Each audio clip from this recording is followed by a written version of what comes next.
Ambedkar academy நடத்தும் மாநில அளவிலான போட்டித் தேர்வர்களுக்கான 50 லட்சம் மதிப்புள்ள அங்கீகார மேடை.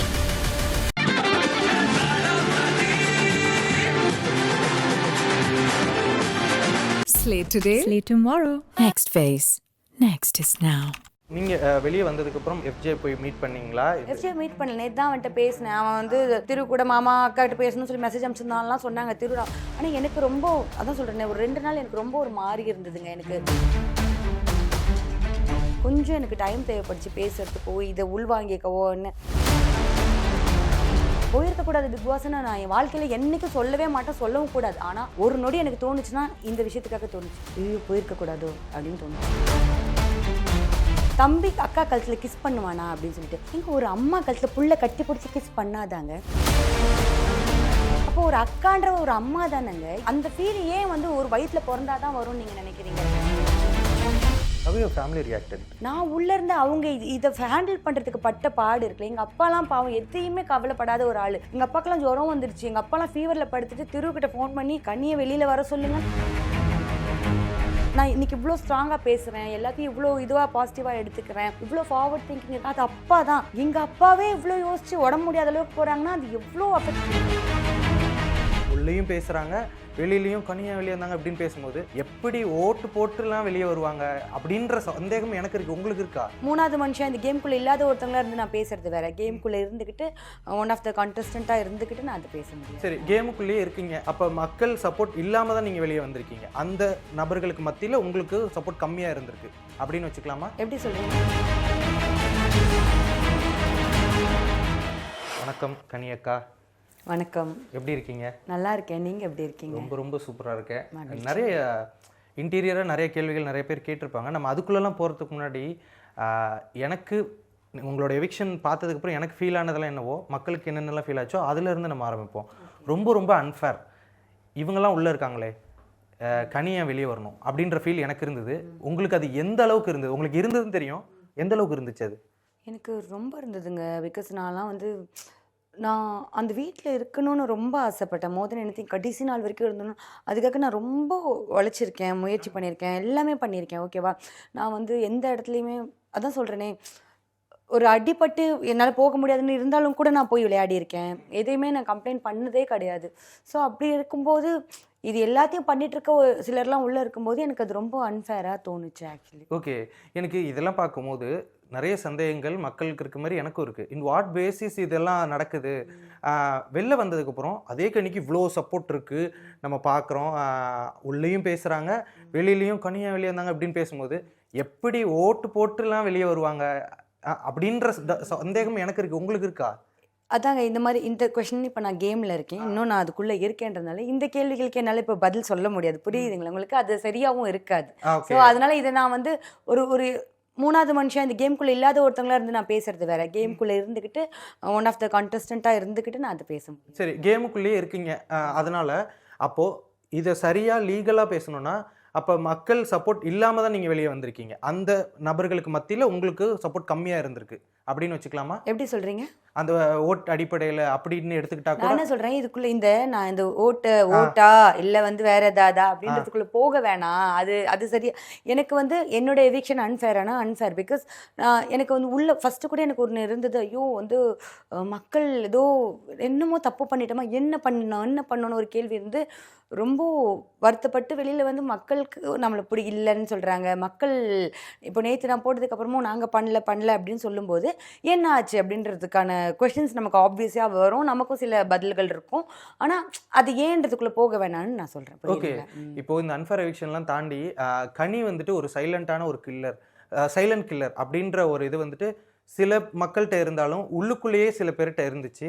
ஆரம்பத்தில் இருந்து நீங்கள் ஃபஸ்ட்டு டேஸ்லலாம் நம்ம ரிமெம்பர் பண்ணி பார்க்குறோன்னா இது அடிக்கடி சொன்னது பாரு தான். இவங்க என்னமோ பண்ணுறாங்க, மேனிப்புலேட் பண்ணுறாங்க நிறைய பேரை, இதெல்லாம் அடிக்கடி சொன்னாங்க. அது உங்களுக்கு உள்ளே இருக்கும்போது தெரிஞ்சிச்சா? எப்போ தெரிஞ்சிச்சு அது? அவங்க எப்பவுமே என்கிட்ட சொல்லிகிட்டே இருப்பாங்க, நீங்கள் என்ன பண்ணுறீங்கன்னு தெரியுது, நீங்கள் என்ன. நான் நிஜமாக சொல்லுவேன், தயவுசெய்து சொல்லுங்கள் நான் என்ன பண்ணுறேன்னு தெரிஞ்சுக்க நானே விரும்புகிற மாதிரி இருக்கும் எனக்கு உண்மையிலேயே. புரியுதுங்களா? ஒருவேளை எனக்குள்ள ஒரு ஸ்ட்ராட்டஜி இருந்து அது பார்வதிக்கே பிடிக்குதுன்னா அதை நான் பிடிச்சிட்டு போயிடுவேனே ஜாலியாக, எனக்கு அது நல்லா. ஆனால் அவங்க அப்படி மட்டும் சொல்லுவாங்க, நீ என்ன பண்ணுறேன்னு தெரியுதுன்னு. ஆனால் நான் நானாக மட்டும்தான் உள்ளே இருந்திருக்கேன், அதான் உண்மை. ஓகேவா? நான் உண்மையிலேயே வந்துட்டு என்ன ஸ்ட்ராட்டஜி எப்படிலாம் கூட எனக்கு ஸ்ட்ராட்டஜினா என்ன, எப்படி இதை பண்ணுறாங்க அப்படி யோசிச்சு எண்ட் ஆஃப் த டே வந்துட்டு விளையாடும் அப்படின்னு போயிருக்கேன். எனக்கு தெரிஞ்ச மாதிரி எனக்கு தோன்ற மாதிரி நான் விளையாடிருக்கேன். என்னன்னா இப்படி இப்போ இந்த கேம் என்ன கேட்குது, டாஸ்க்கு நல்லா விளையாடு, நீ வந்து ஃபுல் எஃபர்ட் போடு, ஃபிசிக்கல் கேமில் நல்லா இரு, நல்ல என்டர்டெய்னராக இரு, அப்படி நான் இதை விளையாடியிருக்கேன் ஆப்வியஸ்லி. அதுக்கு தவிர்த்து சண்டை போடு கத்து அப்படி ஒரு ஸ்ட்ராட்டஜியோ இல்லை இவங்கள மேனிப்புலேட் பண்ணியா, அது சத்தியமாக நான் பண்ணல, அது நான் கிடையாது. ஓகே, நீங்கள் யாரையுமே மேனிப்புலேட் பண்ணல. இப்போது தென் வந்துட்டு டீம் அப்படின்ற அந்த ஒரு விஷயம் ஃபார்ம் ஆகுது அப்படிங்கும்போது எல்லாருக்குமே அந்த ஃபஸ்ட்டு இதுன்னு அன்பு கேங் அப்படின்ற ஒரு டேர்மை சொல்லி உங்கள் அந்த இது முதல்ல எப்படி ஃபார்ம் ஆச்சு, எங்கேருந்து ஃபார்ம் ஆச்சு, ஏன் இந்த அன்பு கேங்குக்குள்ளே இவங்க மட்டும் இருக்காங்க, இவங்க தான் வந்துட்டு யார் வெளியே போகணுன்னே டிசைட் பண்ணுறாங்க அப்படின்ற பேச்செல்லாம் கூட இருக்குது. அப்படி இருக்கா? டீம் எப்படி ஃபார்ம் ஆச்சு அப்படின்னு நீங்கள் கேட்டிங்கன்னா, ஒரு டீமாக இது ஏன் ஃபார்ம் ஆச்சு அப்படி கேட்டிங்கன்னா, நான் ஏற்கனவே கூட சொன்னேன். பிக் பாஸில் உள்ளே போகும்போது எப்படி இருக்குது, Bigg Boss house, deluxe, super டீலக்ஸ்ன்னு 2 இருக்கா, டீமாக பிரிச்சுட்டாங்களா, எப்படி டாஸ்க் வந்தது ஃபஸ்ட்டு ஒரு 4 வீக்ஸு பிக் பாஸ் டீமுக்கும் சூப்பர் டீலக்ஸ். அங்கேயே வேறு வழியில் தெரிஞ்சோ தெரியாமலும் நீங்கள் டீமுக்கு தான் விளையாடணும். நான் சூப்பர் டீலக்ஸ் போனதுக்கப்புறம் அங்கே டீமுக்கு தான் விளையாடினேன். சபரி எஃப்ஜே சூப்பர் டீலக்ஸ் போனதுக்கப்புறம் அந்த டீமுக்கு தான் விளையாடினாங்க, எங்களை எதிர்த்து தான் நின்னாங்க. புரியுதா? அங்கேயே டீம் உருவாயிருது, கேங் உருவாயிருது. புரியுதுங்களா? அதுக்குள்ளே நம்ம ஒன்றா விளையாடும்போது ஒத்த கருத்துடையவங்க ஒன்றா பழகிறவங்க தொடர்றது ஒரு சாதாரணமான விஷயம் அந்த வீட்டுக்குள்ளே. இப்போ டீம் இல்லைனாலுமே இப்போ நானும் நீங்களுமே ஒரே மாதிரி கருத்து, எனக்கு வந்து நான் தப்பை தட்டி கேட்குறேன், இல்லைனா நான் வந்து சண்டை போடுறது ஒரு நல்ல விஷயம்னு நினைக்கிறேன், சண்டை போட்டு தான் பேசணும், இல்லை அடுத்தவனை வந்து அசிங்கப்படுத்தி ஒரு மாதிரி ஒரு சில கருத்து இருக்குல்ல, ஒரு சிலருக்கு ஒத்து வரும்ல, அப்படி சேர்ந்து ஃப்ரெண்ட்ஸ் ஆகிடுவாங்க. ஓகேங்களா? அந்த மாதிரி இருக்கிற சிலர் அந்த வீட்டுக்கு தேவைப்படுறதுனால சேர்ந்து தான் இருப்பாங்க காலங்காலமாக. இந்த கேங்குன்றது வந்து புதுசாக இப்போ நாங்கள் உருவாக்கணும் ஒன்றும் இல்லை, இந்த ஃபார்மேட்டே அப்படி இருக்குது. அதை மீறி எதேச்சியாக ஒன்று உருவாயிடுது. ஓகேவா? அதுக்கு நடுவில் அந்த கேங்கில் இருக்கிறவங்க சாதாரணமாக அன்பாக இருக்காங்க. அதனால வெளியில் வச்ச இப்படி எனக்கு வெளியில் வந்து அன்பு கேங்கு, ஃபர்ஸ்ட் ஆஃப் ஆல் அன்பு கேங் 1ன்னு ஒன்று இருக்குன்னு எனக்கு தெரியாது. 4th சீசன்லாம் நான் பார்க்கல. புரியுது? நான் 3 சீசன்ஸ் வரைக்கும் தான் நான் பார்த்தேன், 4th சீசன் நான் பார்க்கவே இல்லை. ஓகேவா? அன்பு கேங்குன்னு ஒன்று இருக்குது, நீ அன்பு கேங் 2.0 அப்படி சொன்னாங்க. ஓகேவா? எனக்கு அதுவே ஆச்சரியமாக இருந்தது. இது ஒரு கேங்கு சேர்ந்து இருக்கிறதுனால ஒரு கேங்கு, அதுக்கு அன்பாக இருக்கிறவங்கனால நீங்கள் வெளியிலேருந்து அன்பு கேங்குன்னு பேர் வச்சுட்டாங்க. ஓகேவா? ஆனால் நாங்கள் எந்த இடத்துலையுமே இவங்களை எவிக்ட் பண்ணலாம், இவங்களை தூக்கி போடலாம், ஏதாவது ஒரு இடம் ஈவன் சூப்பர் டிலக்ஸில் இருக்கும்போது சுபிக்ஷா மற்றவங்க கூட பேசியிருக்காங்க, ரம்யா, அதெல்லாம் வெளியில் வந்துச்சு. எங்களுக்கா நாங்களாம் ஒரு நாள் கூட, ஏன்னா ரூல் மதிக்கிற வெகு சிலரில் நான் ஒருத்தி. பிக் பாஸ் வந்து இதை பேசக்கூடாது அப்படின்னு சொன்னார்னா பேசக்கூடாது, அவ்வளோதான். நான் எங்கேயாவது நான் வந்து சேலஞ்ச் பண்ணி சொல்கிறேங்க, இவங்களை எவிக்ட் பண்ணி நான் சொன்ன இடம் நீங்கள் எனக்கு காட்டுங்க. இல்லை, அதனால தான் நான் இது வந்துட்டு ஆரம்பத்துலேருந்தே வந்து ஒரு அன்ஃபேர் எவிக்ஷன், இவங்க என்னத்தை தப்பாக பண்ணாங்க, எதுவும் தப்பாக பண்ண மாதிரி தெரியல. எனக்கு தோன்றது என்ன அப்படின்னா, நீங்கள் கைட் பண்ணிருந்தீங்க, நீங்கள் வந்துட்டு ஒரு லீடர் மாதிரி எனக்கு தெரிஞ்சிச்சு, ஒரு லீடர்ஷிப் குவாலிட்டிஸோடு இருக்கீங்க. பட் வந்துட்டு நிறைய விஷயத்தில் ஈடுபாட்டோட லாஸ்ட் 2 வீக்ஸில் நீங்கள் இல்லையோ, அதனால தான் வந்துட்டு இவங்க போனால் அந்த குரூப் என்ன ஆகும் அப்படிங்கிறதுக்காக இவங்க வெளியே அனுப்பிட்டாங்களோ அப்படின்ற மாதிரியான எண்ணங்கள் எனக்கு இருந்துச்சு. லாஸ்ட் 2 வீக்ஸில் ஈடுபாடோட இல்லைன்னு நீங்கள் சொல்கிறீங்களா? அப்படின்ற பார்த்தீங்களா? லாஸ்ட் 2 வீக்ஸில் அந்த கடைசியாக நடந்த டாஸ்க் என்னது, டான்ஸ் மாரத்தான் 2.0. அதில் சூப்பராக செகண்ட்ஸ் எப்படி விளையாடுறது, செகண்ட்ஸ்க்கு என்ன பண்ணணுன்றது வரைக்கும் சொன்னி, செகண்ட்ஸ் இதில் ஒரு வாட்டி நாங்கள் ஜெயித்தோம். பாட்டு உள்ளே போய் ஆடி அவங்க அந்த தம்ஷராத் மாதிரி வரும்போது எப்படிலாம் கண்டுபிடிக்கலான்னு பார்வதி கூடயும் இவங்க கூடயும் பேசி அதை கண்டுபிடிச்சது நான். அதுக்கப்புறம் அதில் நிறைய ஈவன் விஜய் சேதுபதி சார் கூட நீங்கள் சூப்பராக கண்டுபிடிச்சிங்கன்னு என்னையும் ஆதரையும் தான் சொல்லியிருப்பார். அது எல்லாம் ஈவன் எனக்கு நான் உள்ளே போய் ஆடலான்னும் போது கூட கேமுக்காக அதை பண்ணி எல்லாம் முடிச்சு அந்த வாட்டி வந்துட்டு பெஸ்ட் பர்ஃபார்மர் வாங்கினது நான். ஸோ அப்போ எப்படி நான் நல்லா விளையாடலன்னு சொல்கிறீங்க? அதுக்கு முன்னாடி இருக்கிற டாஸ்க்லேயும் பாருங்கள், எல்லாத்துலேயுமே நான் நல்லா தான் விளையாடிருப்பேன், நல்லா தான் பண்ணியிருப்பேன். அதுக்கப்புறம் வந்தது ஃப்ரீஸ் டாஸ்க்கு. ஃப்ரீஸ் டாஸ்கில் ஃபேமிலி வந்தாங்க, அவ்வளோதான். அந்த ஃப்ரீஸ் டாஸ்கில் அந்த வாரத்தில் ஆரம்பிக்கும் போது என்ன பண்ண முடியும், எதுலேயுமே நான் வந்து சும்மாவே இருந்திருக்க மாட்டேன். அப்போ அந்த வாரம் ஆரம்பிக்கும் போது தான் வந்துட்டு தலை டாஸ்க்கு. அந்த தலை டாஸ்கில் சூப்பராக தானே விளையாடினேன். ஆமாம். அப்போ நான் எங்கேயுமே இல்லைன்னு எப்படி சொல்ல? இப்போ நான் என்ன சொல்கிறேன்னா, இப்போ இதே மாதிரி நம்ம கெமி எடுத்துக்கிட்டாலும் கெமியும் டாஸ்க் நல்லாவே விளையாண்டுட்டு தான். பட் அவங்களும் உங்களுக்கு ஒரு 3-4 வாரத்துக்கு முன்னாடி வெளியே வந்திருக்காங்க. சம்வேர் வேற எதையோ எக்ஸ்பெக்ட் பண்றாங்களோ அப்படின்ற மாதிரி உங்களுக்கு ஃபீல் ஆச்சா? இப்போ இந்த டாஸ்க் மட்டும் தான் உங்களோட பிக் பாஸ் வீட்ல இருக்கக்கூடிய இருப்பை கணிக்குதுன்னு நீங்க நினைக்கிறீங்களா? அப்போ சம்வேர்னா இப்போ நானாவது நீங்க சொல்ற மாதிரி வந்துட்டு நீங்க வந்து கான்டென்ட்டே கொடுக்கல அப்படின்னு நீங்க சொன்னாலும் கெமி கான்டென்ட் கொடுத்துக்கிட்டே இருந்தாங்க இல்லையா? ஓகேவா? ஸோ அதை நீங்க சொல்லவே முடியாது. இங்க வெளியில வர்றதுன்றது எதை பேஸ் பண்ணி வருதுன்னு எனக்கு தெரியவே இல்லை. புரியுதுங்களா? ஒவ்வொரு வாட்டியும் பிரவீன் வெளியில போகும்போதும் கெமி வெளியில போகும்போதும் வேற எங்களுக்கு ரொம்ப ஆச்சரியமா இருக்கும். என்னடா ரீசன் என்ன? ஏன்னா நாங்க வந்து ஸ்ட்ராங் பிளேஸ் நான் நினைக்கிற ஒவ்வொருத்தவங்க வெளியில போய்கிட்டே தான் இருக்காங்க. அது ஒரு கொஸ்டின் தான் ஆக்சுவலி எப்பவுமே இருக்கிற ஒரு கொஸ்டின். நீங்க வெளியே வந்துட்டீங்கல்ல, வெளியே வந்ததுக்கு அப்புறம் எந்த விஷயத்த ஃபர்ஸ்ட் பாத்தீங்க அப்படின்னா? ஐ மீன் நீங்க வெளியே வந்ததுக்கு அப்புறம் நம்ம எப்படி விளையாண்டுருக்கோம், இல்ல வெளியே வந்ததுக்கு அப்புறம் என்ன யார் என்னென்னலாம் பண்ணா அப்படின்றது அது மாதிரி ஏதாவது பாத்தீங்களா? அதுதான் சொல்றேன், இது வரைக்கும் எதுவுமே பார்க்கல. நான் கேள்விப்பட்ட சில விஷயங்கள் ஐயோ இதுக்குள்ள கொஞ்ச நாள் போக வேணாம். இன்ஃபேக்ட் நான் விக்கல்ஸ் கிட்ட நான் சொல்லிட்டே இருப்பேன், நான் வெளியில போனோம்னா நான் வந்து பார்ப்பேன், ஷோ பார்ப்பேன், எனக்கு ரொம்ப பிடிக்கும், நான் பார்க்கணும். விக்கல்ஸ் கூட சொல்லுவார் நான் பார்க்க மாட்டேன் காட்டி, நீங்க பார்த்து ஏதாவது நல்ல மூமெண்ட்ஸ் இருந்தால் மட்டும் அனுப்புங்க அப்படின்னு அவர் சொல்லுவார் என்கிட்ட. நான் அவ்வளோ ஆர்வமா இருந்த ஒரு ஆளு, ஆனா நான் வந்து எதுவுமே பார்க்கல. அப்பப்போ யாராவது எனக்கு சொல்றது தான் உண்டு. இப்போ திரு வந்து இது பாரு, இந்த மெசேஜ் பாரு, இது பண்ணு அப்படி சொல்றேன். ஏன்னா நான் ரொம்ப அதுக்குள்ள போறதுக்கே இன்னும் ரெடி ஆகல. அந்த மாதிரி தான் இருக்கு. நீங்க வெளியே நீங்க தான் எவிக்ட் அப்படின்னு சொன்னோம்னு பின்னாடி இருந்து பாரு சிரிச்சிட்டு இருந்தாங்க, அது பாத்தீங்களா? அது காட்டினாங்க. வெளியே வந்ததுக்கு அப்புறம் நீங்க அது ஒரு வீடியோல பேசியிருந்தீங்களா, லைவ்னு நினைக்கிறேன். அந்த லைவ்ல வந்துட்டு இந்த மாதிரியான பீப்புளை நான் வெளில இனிமே மீட் பண்ணிடக்கூடாது, ஈவன் அவங்களே மீட் பண்ணணும் பார்வை நீங்க சொல்லியிருந்தீங்க. அந்த அளவுக்கு உங்களுக்கு ஒரு வெறுப்புணர்வை கொடுத்த, ஏன்னா எனக்கு கனித்துரு எப்படி தெரியும்னா ரொம்ப ரொம்ப அமைதியா உள்ள அந்த ஒரு லீடர்ஷிப் இந்த மாதிரி பார்த்தா அவங்களையே ஒருத்தவங்க வந்து வெறுப்பாக்கி இருக்காங்கன்னா அதுதாங்க நான் சொல்றேன். இப்போ கொஞ்ச நேரத்துக்கு முன்னாடி கூட நான் சொன்னேன், எனக்கு எப்பவுமே யாரு கூடயும் விரோதியா இருக்கு அப்படி சரியா. அது சொல்லும்போது நான் அந்த சொன்ன ஆன்சரே எனக்கு மைண்ட்ல வருது. ஏன்னா எனக்கு உண்மையிலேயே அப்படி சொல்லும்போது நமக்கு ஏதாவது தோணும், நமக்கு அது மாற்றுக்கருத்து அதில் இருக்கானா, அந்த மாற்றுக்கருத்தா பாரு இருக்காங்க. ஓகேவா? நிறைய இடங்கள் நான் யோசிச்சிருக்கேங்க. அவங்க ஓகே இவங்ககிட்டயும் ஒரு கியூட்னஸ் இருக்கு, நல்ல அவங்ககிட்ட இருக்க நல்ல விஷயங்களுக்கு எடுத்துக்கணும்னு ட்ரை பண்ணாலும் அதை மீறிக்கிட்டு ஒன்றா வருவாங்க. அப்படி ஒரு நெகட்டிவிட்டி எனக்கு தேவையே கிடையாது. புரியுதுங்களா? அப்படியும் ஒருத்தவங்ககிட்ட நான் முயற்சி பண்ணுறேன், ஆனால் இவ்வளோலாம் வேணாம் எனக்கு அப்படின்ற ஒரு ஃபீலிங் தான். Okay, some ugly things Kamarudeen பாரு ஈவன் இன்னைக்கு ரிலீஸ் ஆன ஒரு ப்ரோமோ கூட நீங்கள் பார்த்துருந்தீங்கன்னு உங்களுக்கு தெரியும். அந்த மாதிரி அவ்வளோ விஷயங்கள் நடந்துட்டு இருக்கு. உள்ளே இருக்கும்போது அதை எடுத்து சொல்லவோ இல்லை அவங்கக்கிட்ட ஒரு அட்வைஸாக கொடுக்கணுமோ ஒரு சீனியர் பர்சன் இன் ஹவுஸ் அப்படிங்கும்போது அது உங்களுக்கு தோணுச்சா? நீங்கள் அது மாதிரி எதுவுமே சொல்லலையா? நான் பார்வதி சம்மந்தப்படுற எந்த விஷயத்துக்குள்ளேயும் போக மாட்டாங்க. ஏன்னா பார்வதி எனக்கு அந்த ஸ்பேஸ் கொடுக்கல. போனால் என்னங்க கேட்பாங்க, எனக்கு ஈவன் எனக்கு க்ளோஸ் ஆனவங்ககிட்டே நான் ரொம்ப யோசிச்சு தான் போவேன். நீங்கள் இதில் வராதிங்க அப்படி சொல்லிட்டாங்கன்னா நான் அசிங்கம். அது நமக்கு நம்ம யார் வேணால் சொல்லலாங்க, நம்ம யார் போகிறது, எந்த உரிமையில் நம்ம போவோம்? புரியுதா உங்களுக்கு? அந்த உரிமை இங்கே யாரும் இங்கே அம்மா அப்பாவாகவே இருந்தாலுமே ஒரு குழந்தை இதை கேட்காதுன்னு சொன்னால் நம்ம கேட்க முடியாது. அதுதான் அப்படிதான் நான் நம்புகிறேன். ஓகேவா? இதுக்குள்ளே வராத அப்படின்னு சொல்லும்போது நம்ம அது ஒரு இடத்துல நம்மளை நிறுத்துறாங்க. ஓகேவா? ஸோ பார்வதி சம்மந்தப்படுற விஷயங்களுக்குள்ள நான் போக மாட்டேன். ஆனால் கம்ருதீன் என்கிட்ட வந்து சில விஷயங்கள் பேசுவார், அது அக்கா இப்படிக்கான்னு. அது கூட நான் என் லிமிட் தாண்டாமல் கேம் பெர்ஸ்பெக்டிவ்ல பார்த்து தான் பேசியிருக்கேனே தவிர அவங்க ரிலேஷன்ஷிப் பெர்ஸ்பெக்டிவ்ல அவங்களுக்கு நான் அட்வைஸ் கொடுத்ததே கிடையாது. ஓகே, இதில் அது மாரி நான் என்ன சொல்கிறது, வெளியில் பார்த்து ஏன்டா இப்படி பண்ணுறாங்க, ஏன் இப்படி அடிச்சுக்கிறாங்க. இப்போ ஒருவேளை அது காதல்னு நம்ம சொல்ல முடியாது. இவங்க நட்பை மீறிய ஒரு ஒரு உறவு அப்படின்னு அதுக்கு பேர்.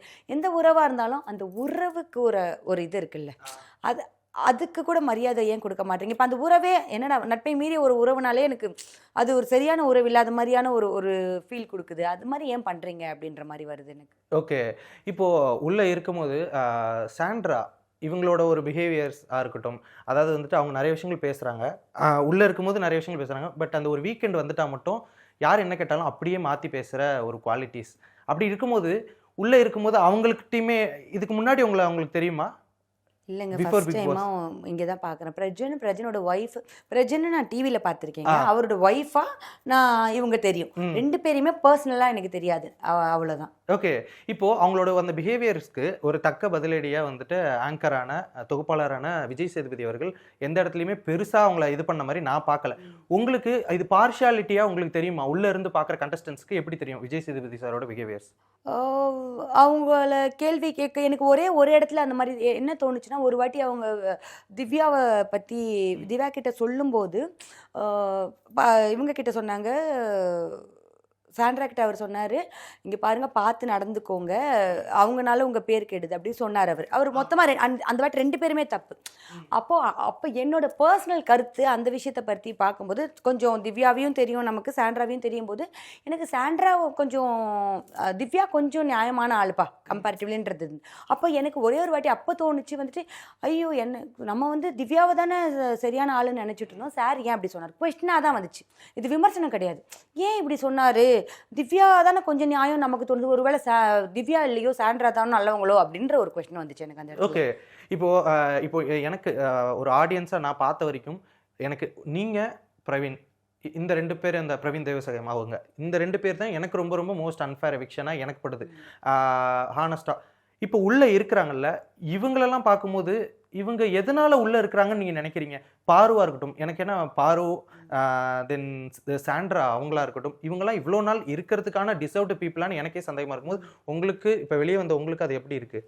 எங்களுக்கு உள்ளேயே இருக்குங்க. நாங்கள் ஒரு வாரமுமே நாங்கள் வந்துட்டு சாண்ட்ரா இருப்பாங்க அப்படி. இன்ஃபேக்ட் இந்த வாரம் கூட நான் என் பேர் பார்க்குற வரைக்கும் நான் சாண்ட்ரான்னு நான் ஆணித்தரமாக நான் நம்பிட்டு இருந்தேன். ஏன்னா அவங்க கடந்த சில வாரங்களாக பண்ணுறது, அவங்களோட திடீர் மாற்றங்கள், அந்த அந்த நிற மாற்றங்கள், அதெல்லாம் எனக்கு வந்து இதெல்லாம் என் மக்களுக்கு பிடிக்காதுன்னு நான் நம்பினேன். நான் வெளியில இருந்தால் எனக்கு இது சுத்தமாக பிடிச்சிருக்காதுங்க. எனக்கு அட்லீஸ்ட் பார்வதி நான் ஒரு இடத்துல மன்னிப்பேன்னா, இதாண்டா நான் கெட்டவ தான், நான் இப்படி தான் பேசுவேன், நான் அன்ஃபேராக தான் நடந்துப்பேன். அந்த பாத்திர விஷயத்தில் கூட சார் நான் அப்படி தான் சார், நான் கொஞ்சம் இது இப்படி தான் சார் அடாவடித்தனம் பண்ணுவேன், அப்படி சொல்கிற ஒரு கேரக்டர்னு நம்ம ஒரு இடத்துல நிறுத்திடலாங்க. இங்கே என்னன்னே கண்டுபிடிக்க முடியாது. சிரிப்பாங்க, நீங்கள் நல்லவங்கன்னு வாங்க, அழுவாங்க, நம்மளை நல்லவங்களா கெட்டவங்களாம் சுற்றி விடுற ஒரு விஷயம் இருக்குல்ல. அப்படி இருக்கும்போது எனக்கு அது ரொம்ப தப்புன்னு தோணுச்சு. என்ன ஒரு கேரக்டராகவே தப்பு, கேமும் விளையாடல, இதை மட்டும் வச்சு வர முடியாது, மக்கள் தெரிஞ்சுக்குவாங்க, கண்டிப்பாக இவங்க வெளியில் வந்துடுவாங்கன்னு நான் நினச்சேன்.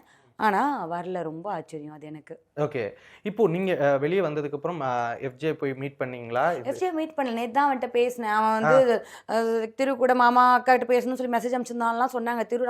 ஆனால் எனக்கு ரொம்ப அதான் சொல்கிறேன், ஒரு 2 நாள் எனக்கு ரொம்ப ஒரு மாறி இருந்ததுங்க. எனக்கு கொஞ்சம் எனக்கு டைம் தேவைப்படுச்சு பேசுறதுக்கோ இதை உள்வாங்கிக்கவோன்னு. அதுக்கப்புறம் நேற்று தான் மறுபடியும் திரு தான் ஞாபகப்படுத்தினாங்க, மெசேஜ் பண்ணிட்டே இருக்கா, ரெடி பண்ணுடி அப்படின்னு சொல்லிட்டு. அதுக்கப்புறம் நான் மறுபடியும் அவன்கிட்ட பேசினேன். வந்து வழக்கம் போல் அதே டோனில் தான் ஜாலியாக பேசினான். அப்புறம் நான் மீட் பண்ணலாம் அப்படின்னு சொன்னால் நான் சொன்னேன், கண்டிப்பாக பண்ணிடலாம்டா, நம்ம இந்த லைக் அவங்க ஒரு இந்த நியூ இயர்க்கு அப்புறம் நம்ம 100% பண்ணிடலாம். So I'm looking forward. யாராக இருந்தாலும் சரி, அது நான்லாம் எப்போ வந்து விக்கல்ஸ் சபரி நாங்களாம் மீட் பண்ணதுக்காக நாங்கள் வெயிட் பண்ணிட்டு இருக்கோம். கண்டிப்பாக சபரி ரொம்ப ஃபீல் பண்ணாருங்கப்பா. ஆமாம், அவன் என்னன்னாங்க சபரி வந்து அது சின்ன குழந்தை மாதிரி ஏதாவது பண்ணிட்டா, நான் இது பண்ணிட்டேன், அம்மா ஃபர்ஸ்ட் ரேங்க் வாங்கிட்டேன், எல்லாத்துக்கும் வந்து ஒரு அப்ரிஷியேஷன் எதிர்பார்க்குற ஒரு குழந்தைத்தனம் அவனுக்குள்ளே இருக்குது, ஒரு விளையாட்டுத்தனம் இருக்குது. அது மற்றவங்களாம் கலாச்சிட்டு போயிடுவாங்க. அன்னைக்கு கூட ஏதோ பேசிக்கிட்டு சின்சியராக பேசிகிட்டு இருக்கும்போது அந்த க்ராக்கடைல் பொம்மையை வச்சுட்டு இப்படி திரும்புறது, இப்படி விளையாடிட்டு இருந்தான். விக்கல்ஸ்லாம் எவ்வளோ சீரியஸாக பேசுகிறேன்டா அப்படி திட்டி விட்டார். ஆனால் அவனோட அந்த குழந்தைத்தனம் தான் ரொம்ப அழகு. அது வந்து அவன் அந்த மாதிரி ஒரு விஷயம், அதை நான் இது பண்ணிட்டே இருப்பேன். சூப்பர்ரா சரி அந்த ஒரு விஷயம். அதனால அவனுக்கு ஒரு ஃபீலிங், ஐயோ நான் இனிமேல் என்ன யார்கிட்ட கேட்பேன், யார்கிட்ட பேசுவேன், இதெல்லாம் நாங்கள் வந்து அந்த ஒன்று இருக்கும்ல, அந்த மாதிரி அந்த குழந்தை தான் அவனை அப்படி அழுக வச்சுச்சுன்னு நினைக்கிறேன். அவனுக்குள்ளே இருக்க அந்த குழந்தைத்தனம் சீரியஸ்லி பார்க்கும்போது எங்களுக்கு ரொம்ப எமோஷ்னலாக இருந்துச்சு. தென் நிறைய விஷயங்கள் நெகட்டிவான ஒரு விஷயங்கள் உங்களை பற்றி அது வெளியே வரும்போது, நீங்கள் ஒரு நல்லபடியான ஒரு ரிலேஷன்ஷிப்பில் நீங்களும் எஃப்ஜேவும் ஒரு அக்காவா தம்பியா ஒரு பிரதர் அப்படின்ற ரேஞ்சில் பார்த்துருக்கும்போது வெளியே தப்பாக பேசிகிட்டு இருக்காங்களா, அந்த பேசுகிறவங்க மக்கள்னு நினைக்கிறீங்களா, இல்லை உங்களோட காம்படிட்டிவான பிஆர் டீம்னு நினைக்கிறீங்களா? ஃபஸ்ட்டு மக்களாக இருந்தாலுமே அவங்க வந்து மக்கள்ன்ற அந்த அடைமொழிக்குள்ளே வரவே மாட்டாங்கங்க. நல்ல மனுஷங்க யாரும் அதை செய்ய மாட்டாங்கன்னு நினைக்கிறேன். ஒரு வயிற்றில் பிறந்த அக்கா தம்பி இப்படி பேசிடுவாங்களா? அக்கா தம்பி மடியில் படுத்திருந்தாலோ இல்லை என்ன பண்ண, யாரோ ஒருத்தன் கேட்டாங்க, ஒரு கொஸ்டினாக கீழே யாரோ கேட்டிருந்தாங்கன்னு சொல்லி காட்டியே கேட்டாங்க இந்த இது கொஸ்டின் ஆன்சரில். தம்பி அக்கா கழுத்தில் கிஸ் பண்ணுவானா அப்படின்னு சொல்லிட்டு. ஒரு அம்மா கழுத்தில் புள்ள கட்டி பிடிச்சி கிஸ் பண்ணாதாங்க, அப்போ ஒரு அக்கான்ற ஒரு அம்மா தானேங்க. அந்த ஃபீல் ஏன் வந்து ஒரு வயிற்றில் பிறந்தாதான் வரும்னு நீங்கள் நினைக்கிறீங்க? எனக்கு அவனாக இருக்கட்டும், ஈவன் விக்கல்ஸ் கூட எனக்கு குட்டி பையன் தான், நான் கண்ணத்தை பிடிச்சி கொஞ்சம் எவ்வளோ க்யூட்டாக இருக்கீங்கன்னு சொல்லிட்டு நான் அப்படி தான் பார்த்துருக்கேன். இதை வித்தியாசமாக பார்க்குற ஒரு நொடி கூட என் மனசுக்குள்ளே வரவே இல்லை. புரியுதா? ஏன்டா இப்படி வெளியில் விதைக்கிறீங்க ஒரு மாதிரி? இப்போ என் பொண்ணுங்களாம் இதனால் அஃபெக்டட்னா என் பசங்களுக்கு இப்படி ஒரு பெர்ஸ்பெக்டிவ் இத்தனை நாள் தெரிஞ்சே இருக்காது, இப்படிலாம் கூட பார்ப்பாங்களா மக்கள்னு. அந்த மாதிரி ஒரு விஷயத்தை கற்றுக் கொடுத்துட்டீங்களேன்ற ஒரு வருத்தம், ஒரு வலி இருக்குது. ஏன் இல்லாததெல்லாம் ஏன் சொல்கிறீங்க? எப்படி இப்படி கிரியேட் பண்ணுறீங்க? எல்லாருக்கும் ஒரு ஃபேமிலி இருக்கும், எல்லாரும் ஏதோ ஒரு நல்ல ரிலேஷன்ஷிப்பில் இருப்பாங்க. ஒரு அக்காவோ நீ அப்படி இப்படி பண்ணுறவங்க கூட யாரையோ அக்கான்னு சொல்லிட்டு இருப்பாங்க, யாரோ ஒரு தங்கச்சி இருப்பாங்க, ஏன் உங்களுக்கு அம்மா இருப்பாங்க, இல்லை உங்களுக்கு கல்யாணம் ஆனிச்சுன்னா ஒரு பொண்ணு இருக்காது, எப்படி இப்படி பேச முடியுதுன்ற வலி ரொம்ப அதிகமாக இருக்குங்க. How your family reacted? எனக்கு அவங்களுக்கு என்னை பற்றி தெரியுங்க, ஆனால் நான் உள்ளே இருந்து அவங்க இதை ஹேண்டில் பண்ணுறதுக்கு பட்ட பாடு இருக்குல்ல. எங்கள் அப்பாலாம் பாவம் எதையுமே கவலைப்படாத ஒரு ஆள். எங்கள் அப்பாக்கெல்லாம் ஜுரம் வந்துடுச்சு, எங்கள் அப்பாலாம் ஃபீவரில் படுத்துட்டு திருவுக்கிட்ட ஃபோன் பண்ணி நீ கண்ணியை வெளியில் வர சொல்லுங்கன்னு. அப்பா எனக்கு அதுதாங்க, எனக்கு எங்கள் அப்பாவை கூட இப்படி யோசிக்க வைப்பாங்க. அப்பா தான் நான் இன்றைக்கி இவ்வளோ ஸ்ட்ராங்காக பேசுகிறேன், எல்லாத்தையும் இவ்வளோ இதுவாக பாசிட்டிவாக எடுத்துக்கிறேன், இவ்வளோ ஃபார்வர்ட் திங்கிங் இருக்குது, அது அப்பா தான். எங்கள் அப்பாவே இவ்வளோ யோசிச்சு உடம்பு முடியாத அளவுக்கு போகிறாங்கன்னா அது எவ்வளோ அஃபெக்ட். நான் இன்னும் எதுக்குள்ளேயுமே போகல. எனக்கு வந்து கான்டெக்ட் மட்டும்தான் தெரியும், மெசேஜஸோ என்ன நடந்துச்சோ வீடியோஸோ எதுவுமே பார்க்கல. இமேஜ் அது இது என்னென்னமோ சொல்கிறாங்க, இதுனா அதுவா அதுனா இதுவா. எங்கள் கொஸ்டின் கேட்கணுன்னா எல்லாத்தையும் கேட்கலாங்க. அப்போ நம்ம மனுஷங்கன்றதுக்கு என்னங்க இது இருக்குது? அவ்வளோதான். ரொம்ப அநியாயம்னு நான் நினைக்கிறேன். அது நான் வந்து திரும்பவும் சொல்கிறேன், போயிருக்கக்கூடாது பிக் பாஸ்ன்னு நான் என் வாழ்க்கையில் என்றைக்கும் சொல்லவே மாட்டேன், சொல்லவும் கூடாது. ஆனால் ஒரு நொடி எனக்கு தோணுச்சுன்னா இந்த விஷயத்துக்காக தோணுச்சு, ஐயோ போயிருக்கக்கூடாதோ அப்படின்னு தோணுச்சு. ஓ, டிட் யூ ஈவன் திங்க், அதாவது வெளில வந்ததுக்கப்புறம் இதெல்லாம் பேசுகிறாங்க உங்களுக்கு தெரிஞ்சதுக்கப்புறம் ஓகே, உள்ளே இருக்கும்போது இது ஒரு கண்டென்ட்டாக மாற்றிருப்பாங்களோ? சத்தியமாக இல்லைங்க. எனக்கு நான் ஏதாவது நம்ம மோசமாக பேசியிருப்போம், ஏதாவது ஒரு வார்த்தை விட்டுருப்போம், இல்லை ஏதாவது ஒரு தவறாக அன்ஃபேராக ஏதாவது ஒன்று அந்த மாதிரிலாம் நமக்கு டவுட் இருக்குங்க. புரியுதுங்களா? நான் ஒரு கல்யாணம் ஆன பொண்ணுன்னு எனக்கு தெரியும். அங்கே இருக்கிற இப்போது தம்பின்னு கூப்பிடாத ஒரு சிலரோட என்னோட ரிலேஷன்ஷிப் பார்த்தீங்கன்னா சாருக்கு மேலே இருக்காது. அது பிரஜனா இருக்கட்டும், அது அமிதா இருக்கட்டும், அது வந்து வினோத் சாராக இருக்கட்டும், ரொம்ப டீசெண்டாக மெயின்டைன் பண்ணுற ஒரு ஆளுங்க நான். எங்கே இப்படி இது ஒரு கொஸ்டினே இல்லாத ஒரு இடத்துல தானே போனால், அதுதான் சொல்கிறேன், குட்டி பசங்க மாதிரி பார்க்குற ஒரு இடம். எனக்கு என்னவோ தெரியாதுங்க, என்னை யாராக இருந்தாலும் நான் அந்த ஒரு அம்மா ஃபீல் வந்துடும் எனக்கு. அது ஏன்னா சின்ன வயசுலேருந்து என் தங்கச்சிங்களை வளர்த்ததாலேயோ என்னவோ தெரியாது, அப்படி பார்த்ததால ஸ்லைட்டஸ்ட் ஐடியா கூட எனக்கு இதை பற்றி கிடையாது. அதுதான் எனக்கு வலி அதிகமாக இருக்குது. இப்போ இதில் இவ்வளோ பதறி பேசுகிறேன்னும் போது எப்படிடா இதுன்ற மாதிரி ஒரு ஃபீலிங்கில் தான் பேசுகிறேன் நான். ஓகே, புரியுது. அதை ஆக்சுவலாக கிளாரிஃபை பண்ணணும் அப்படின்ற அந்த ஒரு ஃபீலோட தான். தென் அப்படியே பேக்வேர்டில் போனோம் அப்படின்னா ஒரு ஃபஸ்ட் 2 வீக்ஸ், அந்த ஃபஸ்ட் 2 வீக்ஸில் வந்துட்டு வெறும் சமையல் மட்டும்தான் கன்னியாக்கா பண்ணிட்டு இருந்தாங்க, வேறு எதுவுமே பண்ணலை அப்படின்ற அந்த ஒரு ஃபீல் எனக்கு இருந்துச்சு. அதுக்கப்புறம் தான் நீங்கள் கேமுக்குள்ளே நிறைய விஷயங்கள்லாம் ஈடுபாடோட வரீங்க, நிறைய பேரோட மிங்கிளாக வரீங்க, ஒரு குரூப் ஃபார்ம் ஆகுது, இந்த விஷயங்கள்லாம் உங்களுக்கு அது ஃபீல் ஆச்சா? நம்ம வெறும் சமையல் தான் பண்ணிட்டு இருக்கோம், இதை விட்டு வெளியே போயிட்டு நிறைய விஷயங்களை ஈடுபடணும் அப்படின்றது எப்போ ஃபீல் ஆச்சு? ஆமாங்க, ஃபஸ்ட்டே அது ஃபீல் ஆச்சு எனக்கு. எனக்கு பாஸும் ஒரு வாட்டி கேட்டார், ஓகேவா நான் என்ன பண்ணிகிட்ருக்கீங்க, சமைக்கிறீங்களா, அதுதானா கனி சமைப்பாங்கன்னு தெரியும் இல்லை மாதிரி கேட்கும்போது எனக்கு எதுவும் வேறு யாரும் சொல்கிறத விட பிக் பாஸ் சொல்லிட்டாருன்னா எனக்கு பயங்கரமாக ஐயோ அப்படி இருக்கும் எனக்கு. ஓகேவா, அதுக்கப்புறம் அது ரொம்ப, ஏன்னா நான் கொஞ்சம் அந்த மாதிரி பண்ணிடுற ஆள் தான். எனக்கு சமையல் சாப்பாடு போடுறோன்னா ஸ்வயங்க நான் அதில் இறங்கிடுவேன் நான். அப்போது எனக்கு தோணி நான் சொல்லியிருக்கேன் எனக்கு வெளியில் வரணும் பண்ணணும்னு. வெளியில் வரும்போது தான் எவ்வளோ டைம் கிடைக்குது, நம்ம எவ்வளோ பண்ணுறதுக்கு இருக்குன்றது நமக்கு தெரியும். அன்ஃபார்ச்சுனேட்லி தலையாக வரவங்க எல்லாரும் ஏதோ ஒரு வகையில் எப்படி ஆட்கள் தேர்ந்தெடுப்பாங்கன்னா, இந்த இங்கே எங்கே போட்டால் இவங்க பிரச்சனை வராதுன்ற மாதிரி ஆட்கள் போடுவாங்க. ஸோ என்ன சமையலில் போட்டு விட்டுருவாங்க. அப்படி தான் நடந்திருக்குது. ஓகே, ஏதோ ஒரு சான்ஸ் கிடைக்குது, ஏதோ ஒரு சான்ஸில் கனி நீங்கள் உள்ளே போயிட்டு ஒரே ஒருத்தரை மட்டும் நீங்கள் வெளியே தூக்கி போட்டுடலாம் அந்த வீட்டில் இருந்து அப்படின்னு சொன்னால் யாரை தூக்கி வெளியே போடுவாங்க கனி? அதான் நான் திரும்பவும் சொல்கிறேன், நான் இப்போது நிறைய சொல்லிட்டேன், மறுபடியும் அதே தான், சாண்ட்ராவை தூக்கி வெளியில் போடுவேன். ஏன்னா எனக்கு அந்த கேம் விளையாட பார்வதி வேணும். எனக்கு புரியுதா? பார்வதி சொல்லி அடிப்பாங்க, நான் இது பாரு இதோ நான் உன்னை பண்ணுறேன், நம்ம கண்டுபிடிச்சி பாரு இருக்கணும்னு நினைக்கிறீங்க. ஏன் நினைக்கிறேன்னா, அட்லீஸ்ட் பாரு என்னோட எனிமின்னு எனக்கு தெரியும்.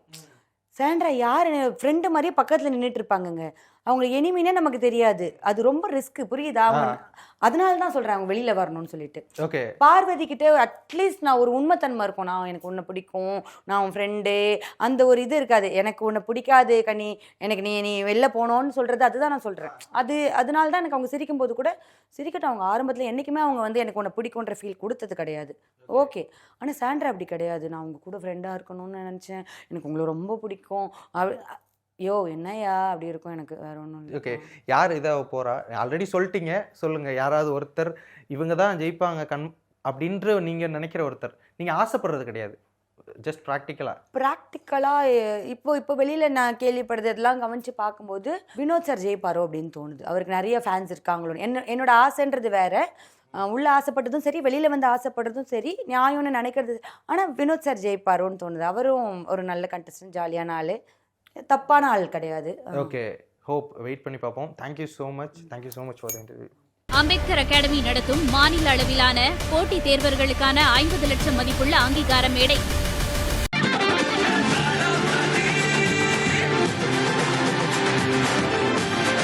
Slate today, slate tomorrow. Next phase. Next is now.